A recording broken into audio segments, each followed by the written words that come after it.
All right. So navigating infinite content in digital and online advertising, we have to understand the content overload. So content overload refers to the overwhelming quantity of information available in the digital landscape. The consumers are inundated daily through social media, streaming, and websites. So, yung ating consumers are experiencing a content overload, especially kapag ikaw ay meron kang internet, no, meron kang sabi natin walang limit na internet usage. Ayan, ang dami mong puwedeng ma-experience and one of that is the content overload o yung sobrang dami ng content na nai-encounter mo kada araw. Yan, para siyang information overload pero this time it's content overload. Masyado ng marami dun sa masyado ng marami yung laman ng internet if we look at it. Masyado ng saturated, ika nga. But as a digital content or for digital advertising, we have to still um, get into this overload, no? Kailangan nating sumali dito. Yung content natin should makipagsapalaran, no, at sumali dito sa marami na or sa oversaturated na internet. So now, because of the content overload, it is one of the challenges of advertisers. Number one is the brand delusion. Yan. With so much messaging, brand risk losing their unique identity. Constant promotion leads to consumer fatigue and confusion. Yan. Syempre, with so much messaging, yung nangyayari is parang yung brand natin magkakamukha na ng messaging. Yung mga products, ayan, ay na magkakapareho ng solution doon sa problema ay nagiging magkamukha na o pare-pareho na ng messaging. Kaya ang nangyayari is nagkaroon ng ng consumer fatigue and confusion. So yung fatigue, napapagod na yung mga nananawa na yung consumer dun sa kanilang napapanood. Ayan. Yung confusion naman ay na-confuse or na iba na yung tingin nila. Kumbaga namamali na sila ng tingin.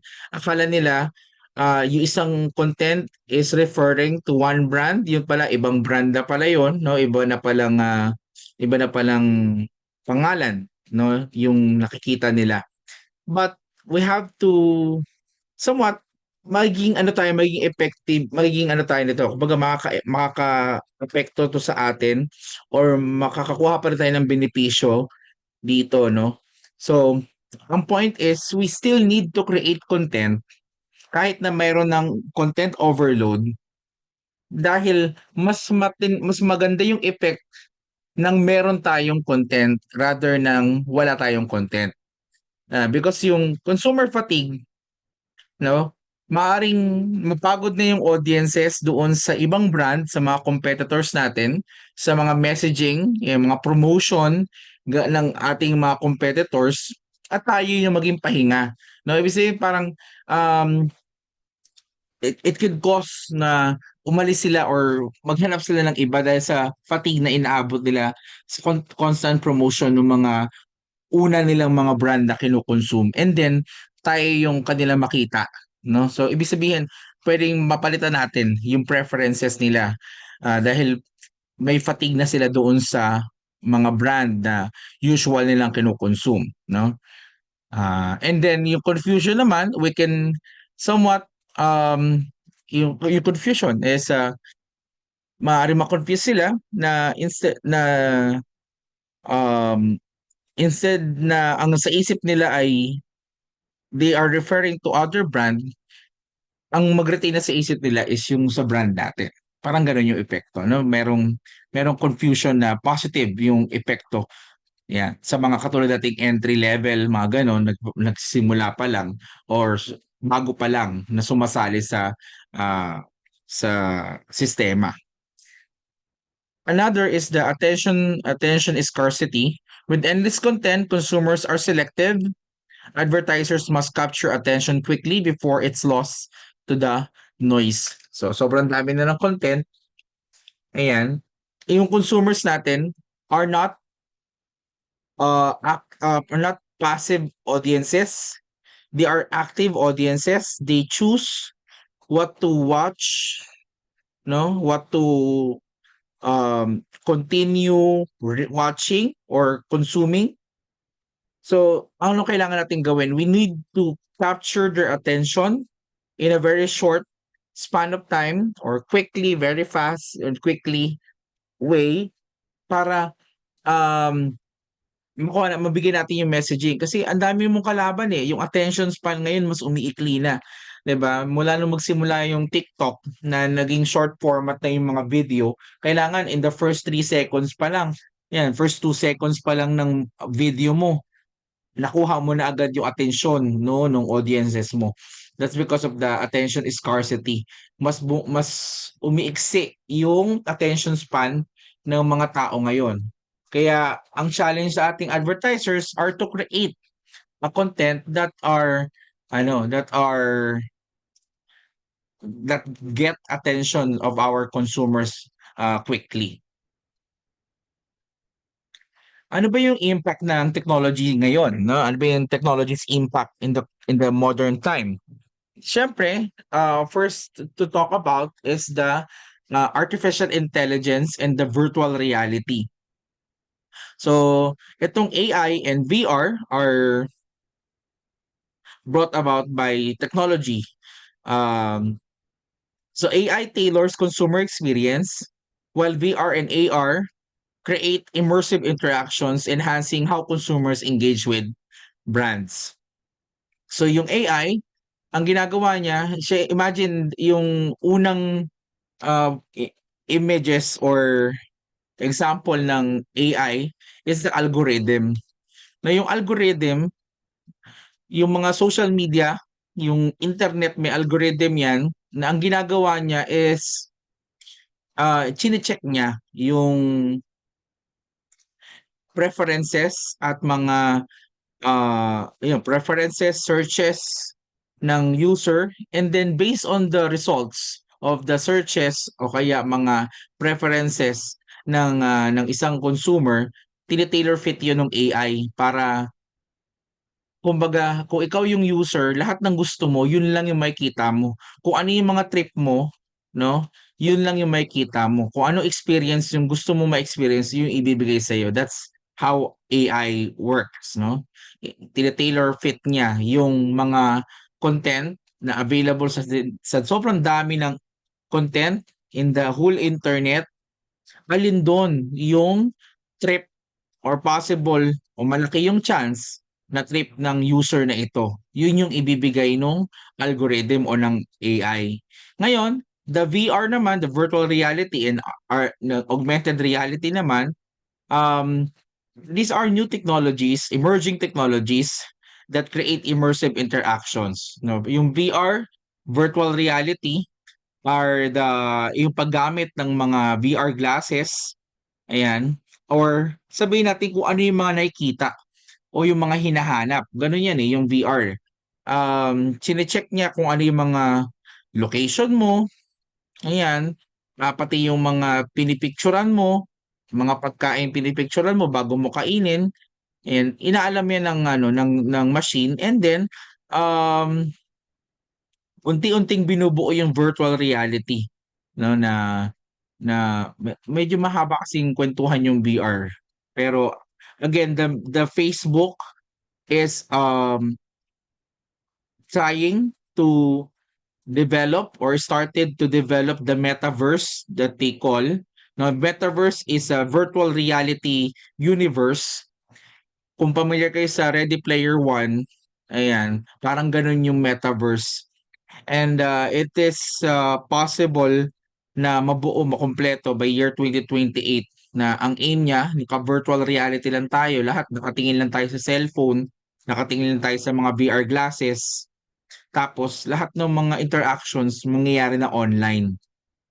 Gano'n, parang isa siyang virtual reality, 'no? Yung AR naman is augmented reality. So these are the applications of the graphics to the to the parang spaces doon sa virtual spaces application siya, or sabi na ino-augment or dinidikit o parang parang minomold yung graphics doon sa reality, and you can consume it by looking through cameras. So yung cellphone natin may camera yan, pwede mo siyang gamitin na nakatingin ka sa kanya tas igalaw-galaw mo, tapos makikita mo na may mga graphics na naka-augment or naka-display, no, with together with the space. That's the augmented reality. Yan. Third year naman na kayo, alam niyo na yung augmented reality. O kaya yung mga pagmumukha natin kapag gumagawa ka ng sa messenger call, 'di ba? Kung ano-anong effects yung sa mukha natin nangyayari, 'di ba? Pag tinignan mo, that's augmented reality. So minomold or parang nilalapat yung graphics doon sa mukha. All of this, the virtual reality and AR, the purpose is to create immersive interactions. Mas, kumbaga mas nakakatuwa, nakakagiliw na pag-consume ng media. And technology has revolutionized advertising and creating channels that allow brands to engage across multiple platforms, evolving beyond traditional media. Um, we know that the digital transformation is really happening. Pag pumunta ka ngayon sa Jollibee, 'di ba, sa mga fast food chains, Jollibee, Chowking, 'di ba? Hindi ka na puwedeng dumiretso sa counter para umorder. Meron ka munang makikitang kiosk, doon ka magpipindot, 'di ba, bago ka maka-order. Yan, hindi ko alam kung nakakatulong talaga sa sistema, pero yun nga, that's our part of technological advancement. Again, its purpose is to somewhat uh, make the people engage more with technology. And sabi ko, pabilisin daw yung trabaho ng ano. Ngayon, ano namang epekto nun sa atin as advertisers? Tandaan mo that the more people spend time looking at technology, the more chances we can manipulate them, the more chances we can um, yung we can advertise to them. Yan. Kasi every time na haharap sila sa technology, no, sa any technological equipment, cellphone, tablet, computer, yan, pagkakataon yun para sa atin para mag-advertise. Yun yung kahalagahan nun sa atin. Itong mga kiosk, yun ng mga restaurant ngayon, merong advertising diyan na nangyayari diyan. All of that to make the consumer spend more money. Ganun yung nangyayari. Now, in the personalization at scale, and personalization enhances engagement by catering content to individual preferences. However, executing this at the scale is challenging. So effective segmentation relies on analyzing consumer data to create relevant content that resonates with different audience segments. Yeah. So we need yung personalization ngayon sa panahon, because we are in digital and online advertising, no? Ang tawag dito, we need to understand the data segmentation strategies for personalization. Hindi ang targeting na ngayon ay hindi na nakabase sa oras, kundi na sa personalized consumption na. So, ngayon, the different tools available online, mga Google Ads, Meta Business Suite, yan, it offers data that help us to segment or i-categorize yung ating mga audiences. So, kapag nagawa natin yung effective segmentation, yan, by analyzing consumer data, we can create content that are fit perfectly para doon sa segment na yon. No, doon sa ang mga tao, bagaman marami yung tao, pwede mo pa rin sila ma-segmentate, no, or mapaghiwa-hiwalay or ma-categorize based on their personal preferences. So, there are tools for scalability. Yan, they're leveraging automation tools help deliver personalized content efficiently, ensuring campaigns achieve broader reach while maintaining relevance. Itong mga tools for scalability na ito, ang example nito is the Google Ads and the Meta Business Suite. Ayan, ito yung mga automation tools na nagbibigay sa iyo ng ano, ng kakayanan na i-schedule o kaya ay pwede mo silang i-program na sila yung magsa-suggest or i-program nila yung timeline ng isang consumer. Hello, check, check. Ayan. Narinig niyo ba ako? Thumbs up nga kung naintindihan niyo ako. Baka salita ako ng salita tapos wala pala. Wala palang mic. Yeah, sabuti naman. So, gano'n 'no? Ang nangyayari na ngayon is personalization. We plan, uh, we create content based on the data coming from the tools that are available, uh, online, ayan. And, itong mga advertising, tools and softwares na ito, and then we create content based on those data. Automation and data analytics. So enhancing campaigns, automation streamlines ad deployment. Hindi na ngayon ang TOC ng broadcast ang nagde-deploy ng advertisement, kundi yung, mga advertising programs na, ano, yung mga katulad ng Google Analytics, Google Ads, yan, Meta Business Suite, sila na yung nagpo-program, yung gumagawa ng automation. While analytics provide insights to refine audience targeting, ultimately increasing campaign effectiveness.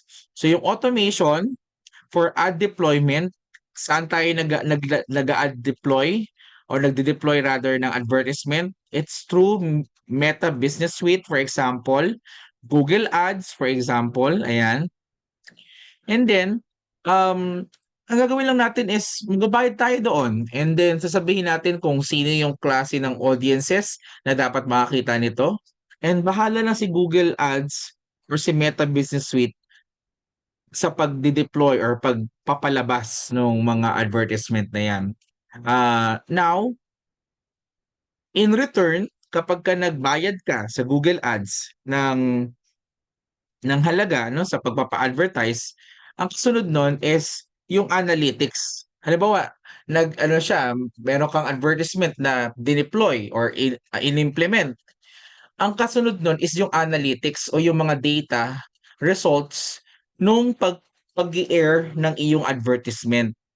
So, may analytics yun palagi. Merong mga results, impression, ilan yung nanood, ilan yung na-reach, 'di ba? Ano yung mga interactions or engagements. And based on those analytics, based on those data, you can refine audience targeting. So, pwede mong sabihin, okay, ah, ganitong location o kaya ganitong oras tayo nag-upload, umere. O ganito karami yung nanood. I-try naman natin ng ano, i-adjust. So pwede kang mag-adjust by reading the analytics o yung mga data provided by the programs katulad ng Google Ads and Meta Business Suite. So automation na yung nangyayari. Hindi na yung mano-mano na ikaw yung nag-i-schedule, ay magla-live ako, ay i-ere ko 'to ng ganitong oras, hindi gano'n. Kundi may automation na proseso. Now, balancing quantity versus quality.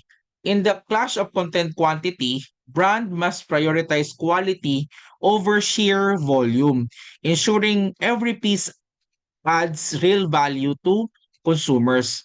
Ang common idea kasi ng mga advertisers, sige mag-post lang tayo ng mag-post hangga't meron kang mapo-post, ipo-post mo. 'Di ba? Dapat marami kang post. Pero we also have to understand na yung quality ng iyong post is also important. Kasi kung marami kang ngang post, wala namang kwenta or hindi naman effective or sabihin natin na, um, hindi naman talaga nakakatulong dun sa goals ninyo, 'no? Sayang lang din, 'di ba? So, kailangan you must prioritize quality over sheer volume. Kailangan yung may kalidad, no? Merong problemang sinusolusyunan. 'Di ba? May kwento, mga ganung bagay. May kwento, may kwenta. Ganun dapat yung mga content na ina-upload natin or pino-post natin, mga advertisement na ini-ere natin. Dapat ganun, hindi yung paramihan. Yan. Kasi kahit marami yung content mo, kung hindi naman ito relevant doon sa goal mo, maaaring masayang lang lalo, no? Si platform, especially sa internet tayo, no? Sa digital tayo. Um, yung impressions, sorry, not impressions, um, ang tawag dito, yung listening, yung tinatawag na, sorry, yung what do you call this term? Yung comment, no, yung mga comment ng iyong sa iyong post, pinapakinggan yan, no? Kapag marami kang post, wala namang mga engagement, pwede kang i-banning, shadow banning na tinatawag ng ano ng platform. Halimbawa si Google, um, kay Google, yung website mo, marami kang content, marami kang mga articles na ginagawa doon sa website mo. Kaso, itong mga articles, bihirang nababasa. Ayan, hindi ganong binabasa. So, ang ginagawa ni Google ay hinahide na lang niya. Ganon yung nangyayari. Sa social media, mas nararamdaman yung yung banning, yung shadow banning. Halimbawa, meron kang post. Sa isang araw, meron kang 5 posts sa isang araw. Out of 5, 4 dun, wala masyadong comment, wala masyadong like, wala masyadong interactions, engagement.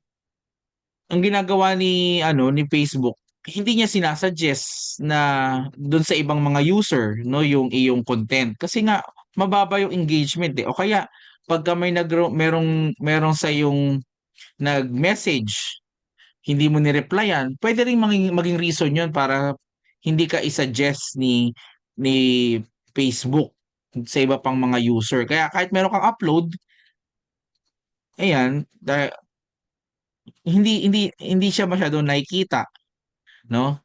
So, ang mangyari, dapat at least sa isang araw meron kang isang post, no? Ang lagi nga naming sinasuggest is at least 1 post a day, okay na yon. Actually, pwede nga na every other day yung posting eh, no? Kahit isa lang every other day, basta nasa schedule or nasa calendar yung iyong posting consistently ha. Halimbawa, 8:00 ka ng umaga nag-upload. Oh, lagi kang 8:00 ng umaga mag-upload para malaman ni platform or ini-expect ni platform kasi na every 8 in the morning, for example, ay nag-upload ka. So isasama ka ngayon niya sa mga timeline, no? So kasama 'yun sa quality. So hindi mo kailangan ng sobrang dami. Kailangan maganda, malinaw, no? Yung iyong ina-upload na content or advertising material. So, a shift in paradigm in advertising evolution. The transition from traditional advertising like billboards to digital platforms has enabled precision targeting and measurable outcomes. So nag-shift na from billboard na bahala na kung sino yung dumaan doon sa area na yon at makita yung billboard na yon into uh, digital platforms, no? Nagkaroon ng precision targeting.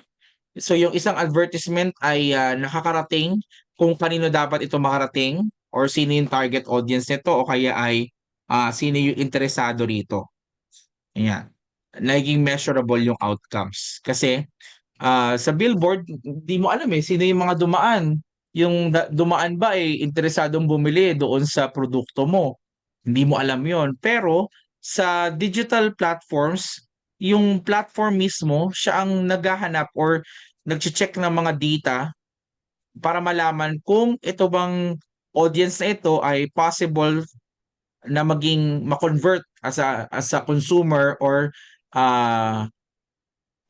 buyer ng product. Saglit lang, Give me 5 minutes. Mga 2 minutes lang.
Hello, hello, hello. Alright, so let's continue, no? Dinig niyo na ako?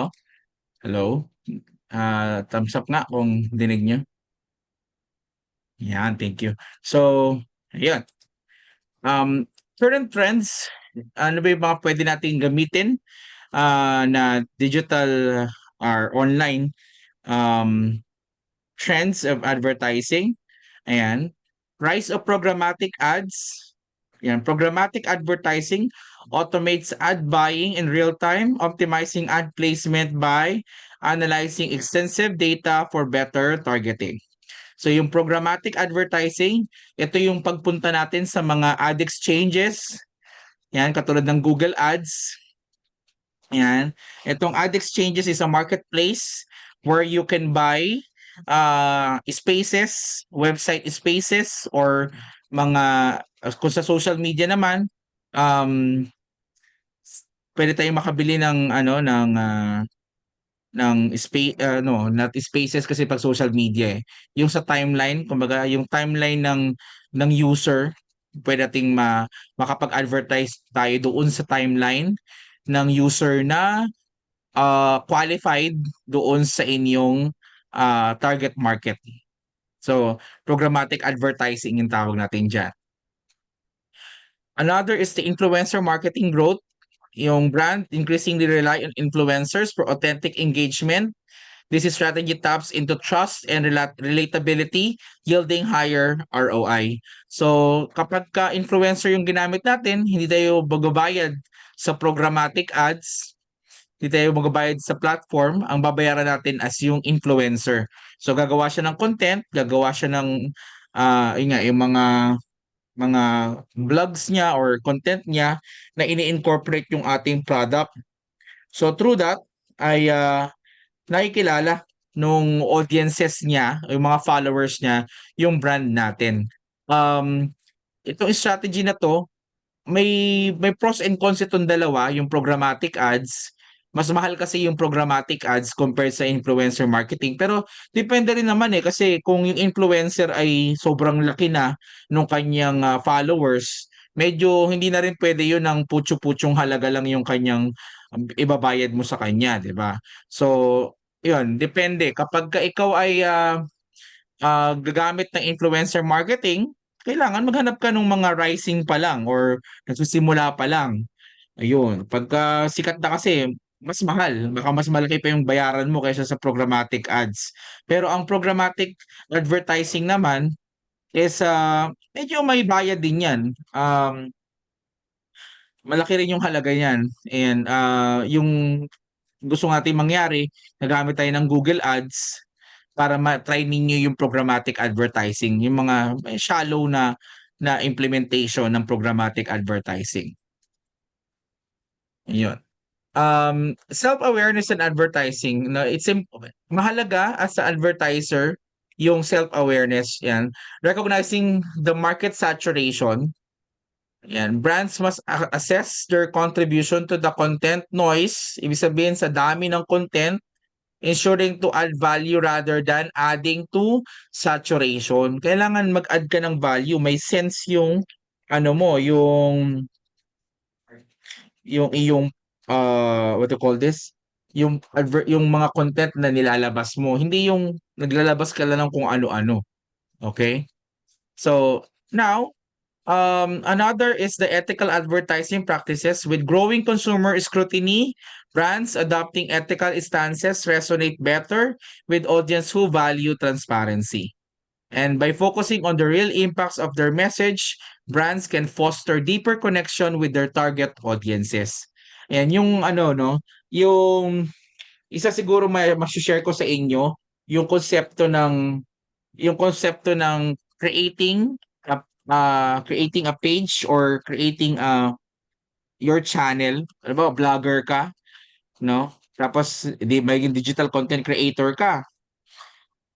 'Pag naging digital content creator ka, kailangan marami kang followers. Ngayon, may mga tendencies na yung followers binibili, yung parang ano lang, yung bibili ka ng may babayaran ka 'no, tapos, dadami yung followers mo o kaya dadami yung subscribers mo para ma-meet mo yung expectation. Okey naman yun 'no, parang dinadaya mo lang yung sistema. Sabi nga nila parang capital lang naman yun, eh. Siyempre kailangan magbayad ka rin ng capital para, kumita ka, gano'n yung sistema. Pero ang problema doon is yung mga followers or subscribers na binili mo 'no, yung base lang sa binili mo, hindi gano'n ka-engaging yung mga yun. 'No, kasi mga ano lang malamang mga profile o hindi organic. Hindi sila engaging kasi mga robot lang yun, mga ano lang yun, mga pekeng account lang yun. Hindi sila nagko-comment, hindi sila nagla-like 'no. Kung halimbawa merong lumapit sa'yo, nag-chat sa'yo, "You're creating a channel tapos we can sell you followers." Yung followers na yun, dun lang sa metrics yun. Magsu-subscribe lang yun, pero yung mag-e-engage, hindi sila mag-e-engage. Ngayon ang problema, pinaparusahan ni platform yung dumadaya sa platform. Paanong pinaparusahan? Halimbawa, you create content tapos you have 1,000 followers. Ngayon, itong followers na ito, siyempre, ah, the platform will make a way na itong 1,000 followers mo makita nila yung content mo. Tapos ang nangyari yung pala dun sa 1,000 na yun ang totoong tao pala dun 100 lang. Yung 900 hindi pala tao, 'no? Ano lang kumbaga ano lang, computer lang, binili mo lang kasi, eh. So ang engagement, ang nag-like, nag-react doon sa content mo ay 100 lang. Ang gagawin ni ano, ang gagawin ni platform paparusahan ka niya, ire-restrict ka niya. Gano'n yung nangyayari. So, balewala rin yung effort mo, 'no? Balewala rin yung effort mo dahil paparusahan ka rin ni platform dahil among dun sa 1,000 sa 100% ng iyong 100% ng iyong audiences, 10 lang yung nag-e-engage. So anong implementation nun? Anong nun, anong tawag dito? Anong meaning nun? Bakit 10% lang yung 10% lang yung nagre-react dun sa content na ginawa mo? Marahil hindi maganda yung content mo o kaya hindi engaging yung content mo, 'di ba? O kaya pangit yung content mo kaya walang nag-e-engage doon sa content mo, walang nagre-react. Pero ang totoo nun, binili mo lang kasi yung 900 o yung 90% ng audiences mo. So, ang gusto nating mangyari when you create channel, 'no? When you create a channel, when you create a profile na digital content creator, dapat you just create content, create and create and create a content, and then organically mag-grow yung audiences mo. Yung audiences mo will find solution doon sa content mo.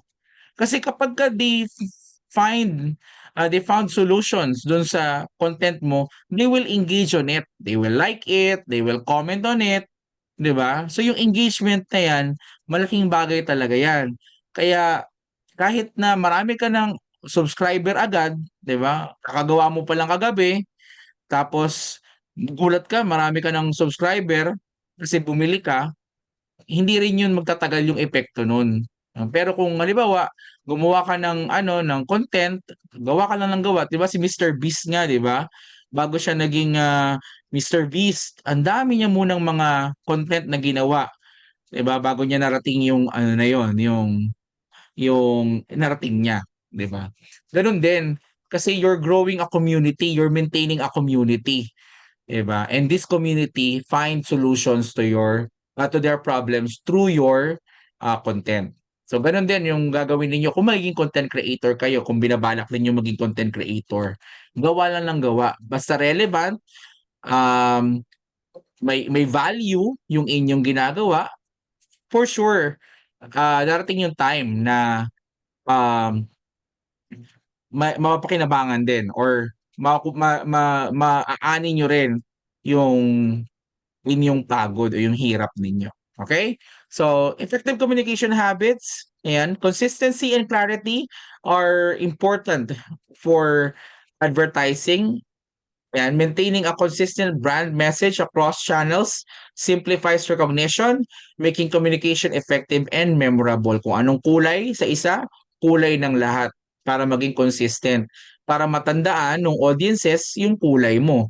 'Di ba? Kung anong sinasabi mo sa isa, yun din yung sinasabi mo sa iba. Nag-iiba-iba lang ng paraan pero yung sinasabi same pa rin. So, brands that communicate authentically build trust with consumers, fostering stronger brand loyalty. Be authentic, no? Be real, be honest doon sa mga content ninyo at ang mangyayari is maging loyal sa inyo yung inyong ah, mga consumers. Using predictive analytics, ayan, forecasting consumers' behavior, ayan, predictive analytics allows brands to anticipate brand trends and strategize accordingly. This empower proactive marketing adaptations. Meron ng may mga software na and mga digital tools na kayang predictive analytics or yung forecasting na tinatawag. Paano 'yon? So example, meron kang content,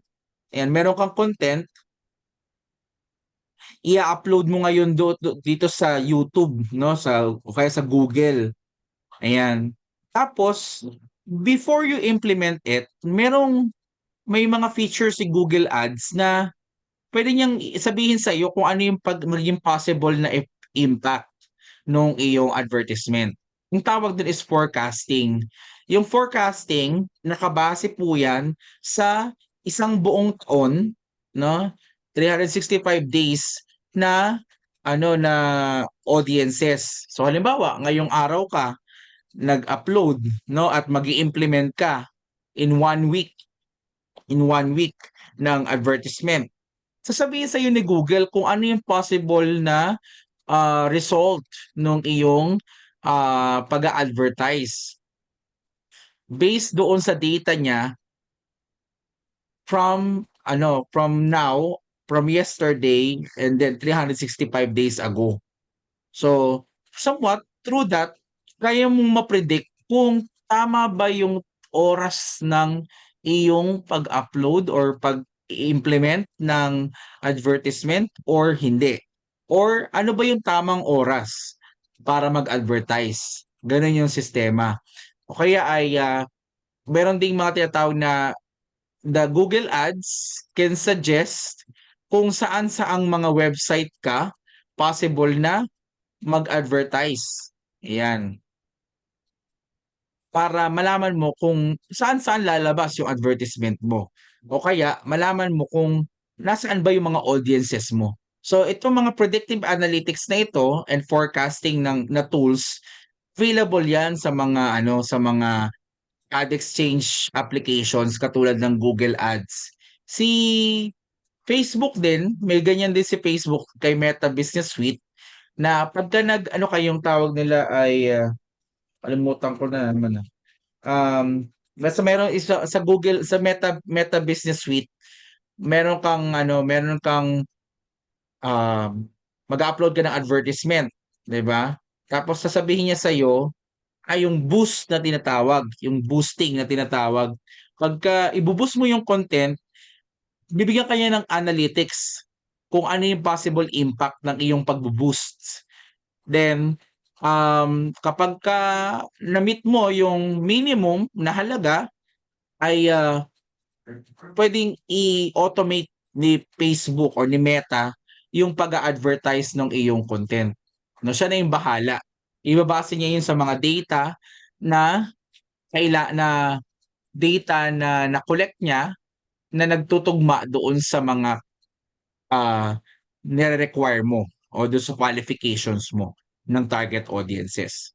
So mas madali siya pagka harapan, pagka gumamit na kayo ng Meta Business Suite. Ma-encounter niyo yan. Basta ang trabaho niyan, ma-forecast niya o ma-predict niya yung possible impact ng iyong pag-a-advertise.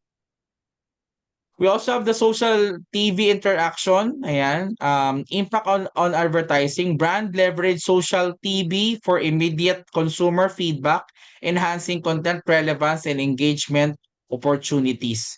Social TV merges broadcasting and social media, enabling real-time audience interactions and heightened brand engagement. Yung social TV interaction is kapag yung programa sa telebisyon o kaya sa radyo ay kasabay na ini-ere sa social media. So, in the usual, wala naman kakayanan na mag-reply or mag-comment tayo sa harap ng TV, eh.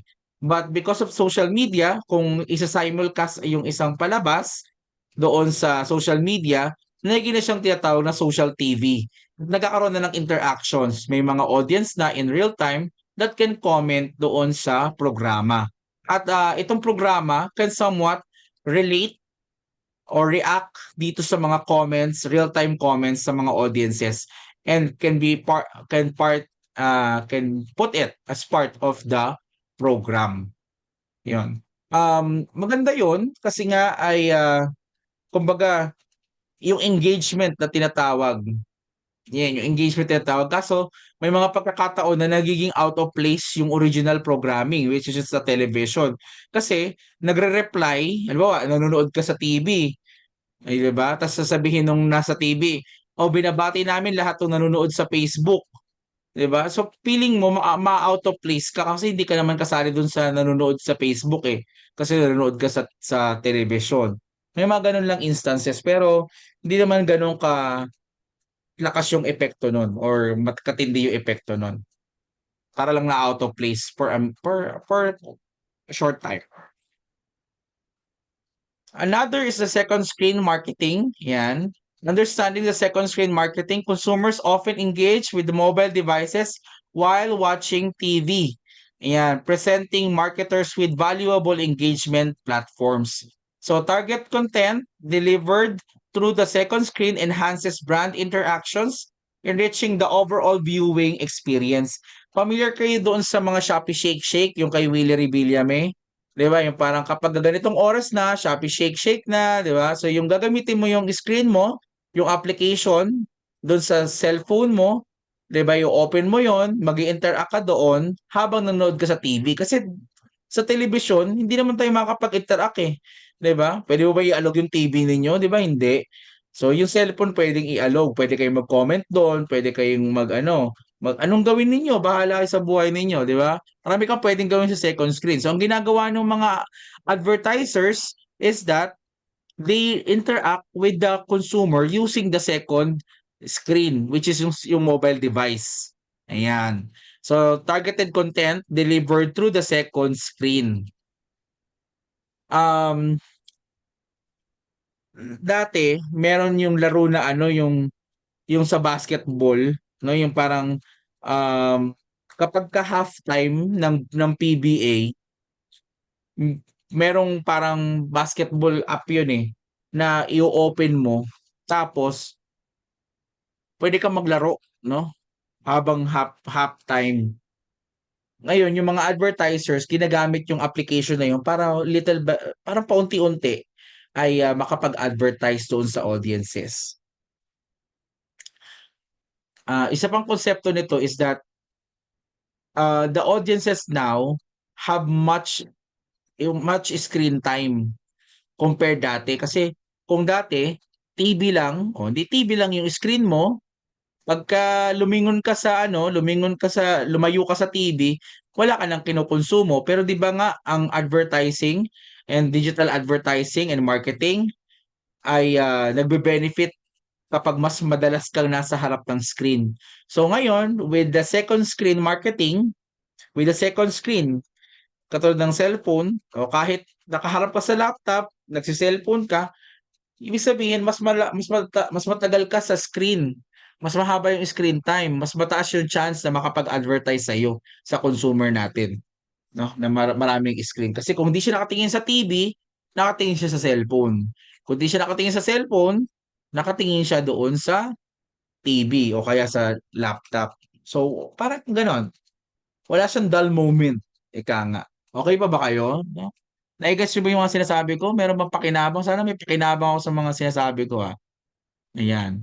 And ay naku, hindi nakaayos. But the low latency communication, ayan, real-time communication fosters positive experiences, crucial for maintaining customer satisfaction and loyalty. Kailangan low latency communication. 'Pag nag-comment siya, mention mo na agad, 'di ba? Uso 'yan sa mga live selling ngayon, 'di ba? Pagka nag-live selling, paunahan po tayo mag-comment, mine free, dami ngayong magko-comment, mine free, mine free, okey, 'di ba? So anong ano 'yan, yung ganyang klase ng communication, yung mabilis na response doon sa comments and, comments na 'yan ng users, it fosters positive experiences and, um, ang ginagawa ng platform, sina-suggest din niya or kumbaga pinapaboran niya yung mga ganyan, mga mabilis mag-reply, mabilis sumagot, iyon. And of course, yung customer satisfaction and loyalty nabi-build kapagka mabilis ka mag-respond kung ikaw yung content creator o kaya marketer, 'di ba? Alam niyo yun, pagka na-mention ka, 'di ba dati tuwang-tuwa tayo pagka name-mention yung pangalan natin ng DJ, 'di ba? O DJ, 'yan, request ito ni Mr. Endel Villones, sarap ng pakiramdam ko nun, wow, wow, sikat ako nabanggit pangalan ko, eh. May gano'n pa rin pong epekto ngayon. Kapag nanonood ka ng live tapos sa dinami-dami niyong nanonood nung live na yon na-mention yung pangalan mo, 'di ba? Sarap kaya sa feeling, "Oh, ma'am, yours na po." Oh, 'di ba, sarap. Yung misis ko ganyan, eh, yun yung libangan, eh, manood ng live selling, 'di ba? Diyos ko, ano Siya natutuwa siya, ako hindi ako natutuwa. Hindi ako, mahal na mahal ko yun, okey lang. So, pero nage-gets niyo 'no, yung even yung platform, 'pag hindi kayo halimbawa may page kayo na mina-manage tapos ang tagal niyo replyan, gagantihan kayo ng platform. Halimbawa kami may mina-manage kami na Facebook page, hindi namin na-replyan, ni-notify na kami ng Facebook, 'di ba? Kailangan there are a message that parang requires your attention. Oh, eh, hindi namin pinakialaman, hindi pa rin namin pinakinggan. Oh, hindi nangyari yung mga susunod namin na mga airing, na mga ano, live live streaming, konti yung nakakapanood kasi ang tagal mo sumagot, 'no? 'Yan, kailangan mabilis ka sumagot kasi yung platform dine-detect yung speed, yung latency ng iyong pagsagot. 'Yan, adapting to change, 'yan, kayo ay, 3rd year na, ngayon, tapos next year, 4th year na kayo 'no, then ga-graduate na kayo. Yung advertising that you are experiencing right now, malaki yung chance na iba na yun 'no, in 2 year time, puwedeng iba na. Um, you have to adapt 'no, to the change. Kung ano man yung mga changes na possible na mangyari, mga innovation, 'yan, innovation in ad formats including shoppable ads, interactive content, 'yan, prepares brands for evolving consumer preferences. Maaaring magbago pa yung advertising na meron tayo ngayon, pero tandaan niyo na it will just develop, 'yan pa rin yun halos, 'yan. Pero be open to the idea na maaaring iba na yung industriya na papasukin ninyo after 2 years. So maging ready kayo, 'no, maging ready kayo by of course gathering skills, 'no, is production skills, creation skills na pagka nag-evolve, 'no, yung advertising natin kaya niyong makasabay. 'Yan, yung artificial intelligence nga, eh, 'di ba, yung AI, ChatGPT na 'yan. Ang dami na ngayong mga artificial intelligence na mga model, 'di ba? May ChatGPT, may Claude, may Gemini, 'yan. So, dapat familiar kayo sa mga bagay na 'yan kasi dapat able kayo na gumamit ng mga 'yan dahil somewhat itong mga artificial intelligence na ito, kasama yan sa ano, eh, gagamitin natin. Gagamitin ninyo 'pag nagtrabaho na kayo sa industriya. So 'pag di kayo marunong gumamit ngayon, eh, kailan niyo pa aalamin yan? Kailan niyo pa aaralin, 'di ba? 'Pag may trabaho na kayo? Hindi gano'n. Habang nag-aaral kayo, marami pa kayong oras, 'di ba? Nakakapag-love life pa nga kayo, eh, 'di ba? Nakikipagtawagan pa nga kayo hanggang 3:00 ng madaling araw, eh. Hindi ka naman sigurado kung sasagutin ka niyan, 'di ba? Marami pa kayong oras. Ngayon kayo mag-aral ng mag-aral, 'no? 'Wag yung sayangin yung panahon ngayon, ML kayo ng ML, hina-hina niyo naman, 'di ba? Cancer naman kayo sa laruan, 'wag na kayong mag-ML pagka mahina, 'di ba? Kasi ano, eh, panalo na natatalo pa, eh, 'di ba? Mag-aral kayo ng mag-aral habang kayo'y estudyante para pagdating niyo sa trabaho, trabaho na lang kayo ng trabaho, gano'n po 'yun, oo. Pero 'yun nga yung point do'n, the reason kung bakit puyat puyat kami ng mga nagtatrabaho kasi may mga bagay na kumbaga hindi namin naaral nung nag-aaral kami hindi namin maaral kasi di naman available, eh. Alam niyo ba nung nag-aaral ako, tinuturuan kami mag-edit, yung rolyo pa ng negative. Isipin niyo yun, 'di ba? Gugupitin namin yung rolyo ng negative, i-scotch tape namin. Gano'n yung inaaral namin nung nag-aaral kami. Eh, di nung grumaduate na kami, nung nag-edit, naghanap ng rolyo ng film. Asan na po yung rolyo ng film? Ay, hala! Tagal nang walang gano'n. Ay, kasi po yun po yung tinuro sa'min sa eskuwelahan, eh. O ngayon naglalaro tuloy kami sa pagtatrabaho, pag-aaral paano gawin yung trabaho, 'di ba? Tapos may love life pa kami, 'di ba? O, eh, kung lahat nung dapat aralin, naaral ninyo habang nag-aaral kayo, hindi trabaho tas bebe time na lang yung aatupagin ninyo 'pag nagtrabaho na kayo, pag-graduate ninyo, 'di ba? Gano'n. Oh, kaya ngayong single kayo, wala namang lumalandi sa inyo, wala rin kayong nilalandi, mag-aral na lang kayo, 'no? Para pagka meron na kayong lalandiin, full-time, 'di ba? Full-time yung paglandi, gano'n. Tandaan niyo 'yan. Okay, so moving on, 'yan, puro landian, eh, 'no? Pero totoo 'yun, maniwala kayo sa'kin, yung gaan ng trabaho ninyo, nakadepende sa preparation niyo ngayon, 'yun. Yung gaan ng trabaho ninyo in the future, ayan.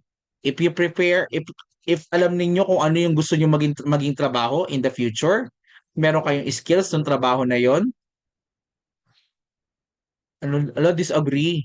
Nawala ako sa disagree. Ang point is, ayun nga, kung alam niyo yung trabaho na gusto ninyong maging in the future, ta's ine-ready niyo yung sarili ninyo by learning the skills to do the work, mababawasan yung oras ninyo sa pag-aaral ng paano gawin yung trabaho ninyo. And you can use it to other things. Yun. Anyway, so moving on, there are still ethical considerations, ayan. Brands that advocate for social causes resonate with audience seeking alignment between values and purchases, and commitment to social responsibility. And with consumer data concerns rising, brand must prioritize transparent practices to ensure trust and compliance. Yan. Yung privacy and data security 'no, nakakatuwa kasi ngayon yung mga tao concerned na sila regarding sa data nila, sa privacy nila, 'di ba? Ayaw na nila ng spam messages. Pero dati nung panahon namin, 'di ba? Pati yung bahay namin, kulang na lang ibigay namin yung susi ng bahay namin kapalit ng hotdog na pre-taste, 'di ba? Gano'n kami kawalang pakialam, 'di ba? Bigay namin yung number, "Ay pre-taste po, hotdog." "Oh, pre-taste daw, sulat niyo po pangalan niyo, address niyo, bahay, password, PIN ng ATM." 'Di ba? Ibibigay pa rin namin kasi free yung hotdog, eh. 'Di ba? Gano'n kami kawalang pakialam sa data privacy namin, do'n sa data namin at yung privacy namin. Pero ngayon, yung mga audiences, yung mga tao ngayon are very concerned with the data na nilalabas nila, no, mga information na nilalabas nila. Nakakatuwa kasi nagbago na, nagising na yung mga tao sa kahalagahan ng information.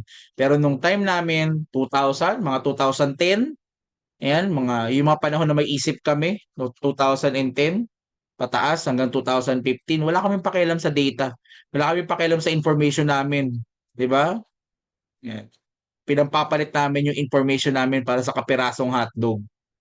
Totoo yun. Sa maliit na payong na isang ulan lang sira na agad, no? Pero people are nowadays are very mindful about their information.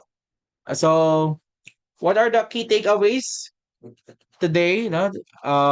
For the strategy, the balanced personalization, maintain relevancy across segments, and its importance is that it enhances consumer engagement, focus on quality, ayan, by achieving impactful communication that increase brand trust, and lastly, commit to ethical standards, build consumer confidence, and foster loyalty and support. So all of these strategies, you can use it para sa inyong pagpaplano ng inyong digital campaign, no? Digital and advertising campaign.